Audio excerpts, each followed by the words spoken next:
ku isi bibarwa yuko byibuze abarenga miliyari 2,400,000 abo bose bafite ukwemera kwa Gikristo. Gusa ushobora kumva bimeze gutyo ukagira ngo niko byahoze kuva kera, ariko ibi byose byatangiye mu kinyejana cya mbere bitangijwe na Yesu Kristo. Gusa Yesu Kristo ubwo yari amaze gupfa ndetse akajyanwa mu ijuru, intumwa ze zakoze umurimo ukomeye cyane wo kwamamaza ubutumwa bwiza yari asigiye abatuye isi. Umwe mu bagabo bagize uruhare mu kugira ngo isi yose abantu bangana gutyo baba bamaze kumenya Yesu Kristo ndetse n'ubutumwa bwe n'inyigisho ze ni uwitwa Pawulo. Uyu nguyu yaba wemera Bibiliya, waba uri umukristo cyangwa utari umukristo, biragoye ko ari izina waba wumvishe bwa mbere. Bibarwa yuko byibuze muri Bibiliya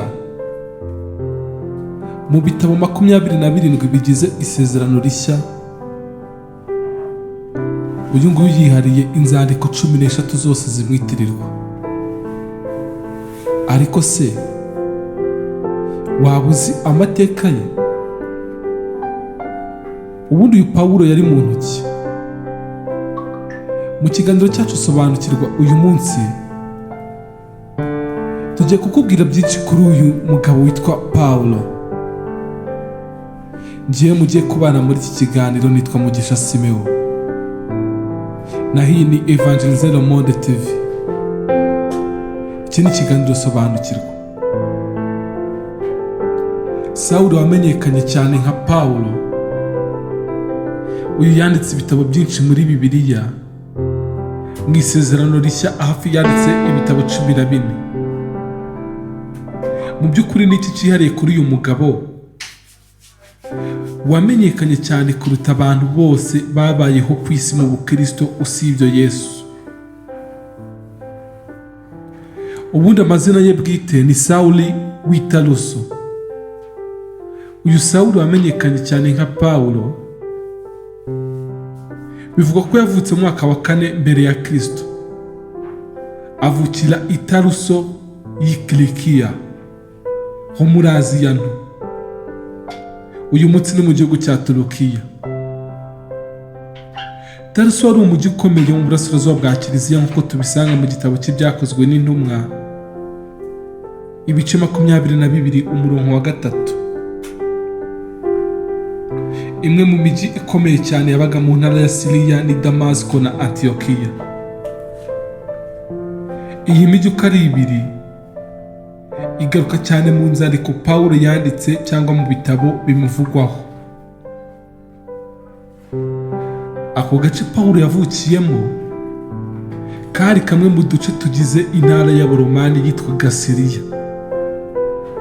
Ibyo nibyo byamaga ubwenegihugu bw'Abaromani kandi byamutabaye ahantu hagiye hatandukanye. Nkuko tubibona mu gitabo cya Bibiliya mu byakozwe n'intumwa ibice 25, Pawulo yashyizwe mu rukiko i Yerusalemu aho bashakaga kumwica, ariko yaje kwifashisha ingingo yamurengeraga kuko yari afite ubwenegihugu bw'Abaromani, maze asaba ko Kayisari ari we wamucira urubanza. Gusa tutaragera ku by'urupfu rwe, gatumaze tureba ubundi Pawulo yavutse ryari, yaje gukizwa gute. Nubwo bitazwi neza igihe Pawulo yavukiye, gusa kubera umumisiyoneri hagati y'umwaka wa 40 n'umwaka wa 50 nyuma y'ivuka rya Yesu, bituma benshi bavuga ko yavutse mu mwaka wa 4 mbere ya Yesu cyangwa nyuma yaho gato. Muri uwo mwaka wa 4 nibwo Yesu yavutse. Bivuze ko Pawulo na Yesu bari mu kigero kimwe. Pawulo yahindutse umwizera muri 33 nyuma ya Kristo. akaba yari umwe mu bashumba bubatse kandi bagira akamaro kanini cyane mu itorero rya mbere. Bivugwa ko uyu Pawulo ari we muntu wa kabiri nyuma ya Yesu wamenyekanye cyane mu mateka y'Ubukristo. Pawulo ubundi yari umuyuda wavugaga Ikigiriki.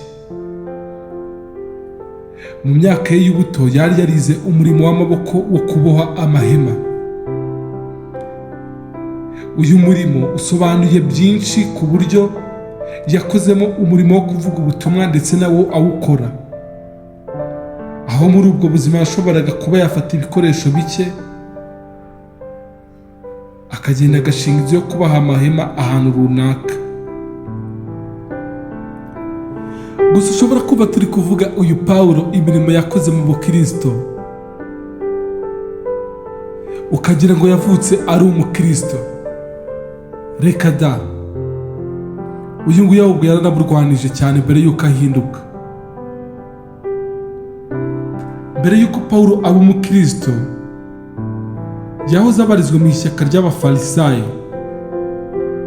Ubwo yagiye yivugira kenshi ko yari akomeye ndetse anakurikiza by'ukuri imico y'abafarisayo. Yavutse mu muryango wubahaga Imana. Yakomokaga mu muryango w'abafarisayo kuko na se yari umufarisayo. Yigishijwe ibya Kiyuda na Gamaliyeli. Uyu yari umwe mu bigisha bari bakomeye cyane muri icyo gihe cya Pawulo. Pawulo kandi we ubwe yivugira ko yari umuheburayo w'ukuri ndetse n'umufarisayo kurusha abo babanaga bose. Nubwo Pawulo yabaye ikirangirire ndetse agakora byinshi, gusa we yakunze kuvuga yuko yari muto mu ntumwa zose, akavuga ko ibyo yagezeho byose yabihewe ku buntu. Kimwe cya kabiri cy'ubuzima bwa Pawulo yakimaze atoteza abakristo. Bibiliya isobanura neza ko uyu Pawulo yari ahari ubwo bicaga umuntu wa mbere wapfuye ahowe Imana ari we Stefano, kandi ko ari nawe watanze itegeko ubwe ngo bamwicishe amabuye. Ibi bishobora no kubisanga muri Bibiliya mu gitabo cy'ibyakozwe n'intumwa ibice 8 umurongo wa 3. Gusa kubera uburyo Pawulo yari akomeye mu itotezwa ry'itorero, ubwo yahindukiraga agakizwa, abantu benshi ntabwo bemeye yuko yakijijwe. Izina Sawuli ubundi ryo riva kuki? Hari abantu benshi bajya bibeshya ko Sawuli yahinduriwe izina akitwa Pawulo, ariko baba bibeshya cyane. Ukuri nuko Pawulo na Sawuli bisobanura kimwe, gusa bikaba biri mu ndimi zitandukanye. Pawulo ni Ikigereki mu gihe Sawuli ari Igiheburayo. Ni nk'uko uwo twita Karoli mu Kinyarwanda ari we Charles mu Cyongereza cyangwa mu Gifaransa. Impamvu izina Pawulo ari ryo rikoreshwa cyane ni uko igice kinini cy'isezerano rishya cyanditswe mu Kigereki. Urundi rugero ni uko James na Jacob bishobora kuba bivugwa kimwe, ariko James bikaba ari Ikigiriki mu gihe Jacob ari Igiheburayo. Nubwo Pawulo yagize uruhare runini mu ikwirakwira ry'Ubukristo, gusa byinshi muri byo yabikoze mu banyamahanga cyangwa se abatari Abayuda. Pawulo ahamagarirwa gukora umurimo w'Imana. Benshi ntabwo bahise babyemera, cyane cyane Abayuda, yuko yahindutse by'ukuri koko, kuko bamubonaga mu bikorwa bitandukanye byo gutoteza abantu. Imana yabonekeye umudiyakone witwa Ananiya, imwemeza ko ari ihamagaye Pawulo kandi ko ahamagariwe no kubwiriza amahanga. Ibyo ushobora kubisanga mu byakozwe n'intumwa ibice 9 umurongo wa 15. Intumwa nazo zemeraga neza ko Pawulo yahamagariye kubwiriza abanyamahanga.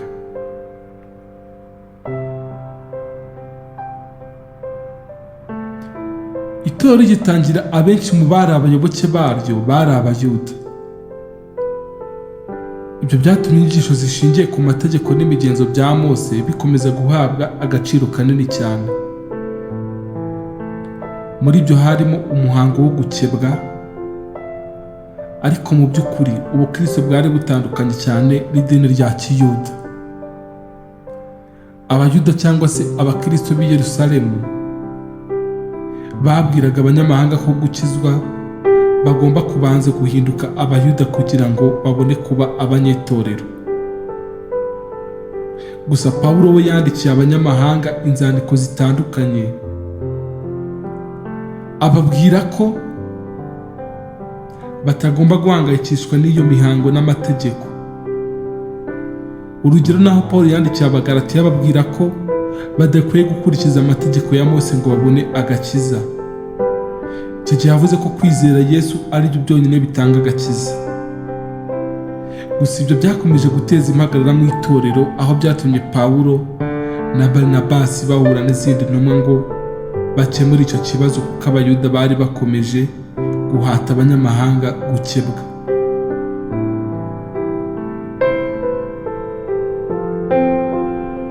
Mu ncamake, Pawulo mu gihe cye nubwo yari umuntu ukomeye kandi uzwi cyane n'abakristo b'iki gihe, Pawulo yagiye abamurwanya benshi. Binavugwa cyane ko Pawulo atahabwa agaciro n'izindi ntumwa bagenzi be.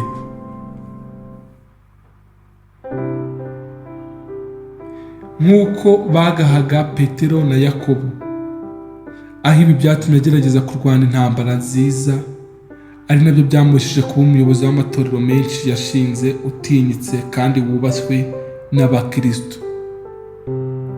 Pawulo yanditse amabaruwa menshi yandikira amatorero yo muri Aziya no mu Burayi. Inzandiko za Pawulo zigaragara muri Bibiliya mu Isezerano Rishya,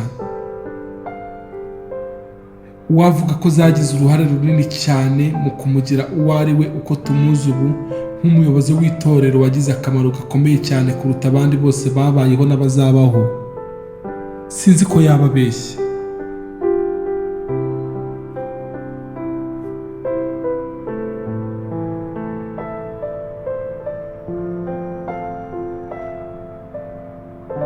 Nk'uko abandi bantu bose rero basaza bakava ku isi, Pawulo nawe yaje gupfa. Ariko se yapfuye ute? Amateka yaba ayo dukesha Bibiliya ndetse n'izindi nyandiko zitandukanye z'iyobokamana zivuga ko Pawulo yapfuye mu mwaka hagati y'uwa 64 n'uwa 67 nyuma ya Yesu Kristo. Icyo gihe hari ku ngoma y'ubutegetsi bwa Kayizari Nero i Roma. Pawulo bivuga ko yishwe aciwe umutwe. Impamvu bivugwa ko Pawulo yaciwe umutwe nuko yari umuturage w'umuromani, kuko Pawulo yari afite ubwenegihugu bubiri bw'abaromani ndetse n'umuyuda. Icyo gihe amategeko y'abanyaroma bateganyaga ko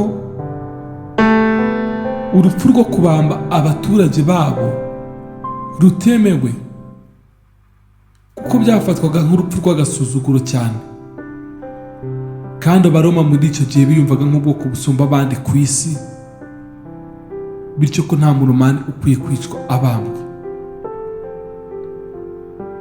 Amateka avuga ko yishe mu gihe kimwe n'intumwa Petero, gusa Petero we yabambwe ku musaraba. Pawulo bivugwa ko yiciwe i Roma hafi y'ahantu hitwa Tre Fontane, bisobanura amasoko atatu, aho bivugwa ko igihe yacibwaga umutwe waguye ku butaka ugasimbuka gatatu, ndetse aho hantu ngo hahise hanavuka isoko.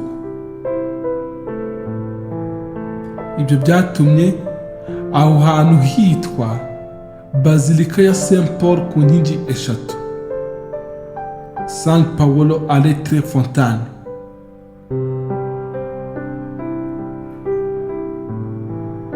Reka tugushimire wowe twabanye muri iki kiganiro, aho twareberaga hamwe amateka y'intumwa Pawulo ndetse n'umurimo ukomeye yakoze mu Bukristo.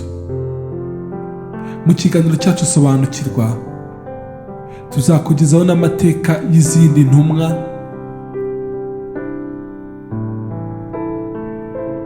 umurimo zagiye zikora, aho zavukiye, uko zapfuye. Gusa tuzanibanda kuri izi zandiko Pawulo yanditse, tugende tureba rumwe muri buri nzandiko, igihe zandikiwe, icyo zari zigamije kwigisha abakristo b'icyo gihe ndetse natwe ubu ngubu. Reka ngushimire. Iki ni ikiganiro sobanukirwa, naho njye mwabanye ni Mugisha Siméon. Ibiganiro byacu nakagaruka kuri Evangelize le Monde TV. Tukibutse gukora subscribe ndetse na share na comment kugira ngo ibiganiro byacu bijye bigenda bikugeraho 5 kuri 5. Murakoze, mugire amahoro y'Imana.